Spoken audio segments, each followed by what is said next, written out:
இயேசுவில் அன்புக்குரியவர்களே, இன்றைய இறை வார்த்தையில் கடவுள் முதல் முறையாக வருத்தப்படுகின்றார். அவர் ரசித்து மகிழ்ந்து படைத்த மானிடரை குறித்து வருந்துகிறார். அதுவும் அவர்களை படைத்ததற்காக கவலை கொள்கிறார். இன்றைய நற்செய்தியில் இயேசுவும் தன்னுடைய சீடர்கள் தான் சொன்னதை புரிந்து கொள்ளவில்லை என்பதற்காக வருந்துகின்றார். நம்முடைய தவறான செயல்களால் நாம் இறைவனை துயரமடைய செய்கிறோம் என்பதை நாம் புரிந்து கொள்ள வேண்டும். இறைவன் நாம் நலமுடன் வாழ வேண்டும் என கவலை கொள்கிறார். திருத்தந்தை பிரான்சிஸ் கூறுவது போல, இறைவன் விரும்புவது மகிழ்ச்சியான மக்களையே, சோகமான முகங்களை அல்ல. நம்மை கண்டு இறைவன் வருத்தப்படக்கூடிய அளவிற்கு நம்மில் எதுவும் காரணங்கள் இருக்கிறதா என சிந்திப்போம்.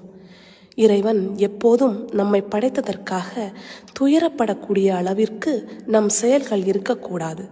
இறைவனை மகிழ்ச்சிப்படுத்த அவர் திருவுளப்படி வாழ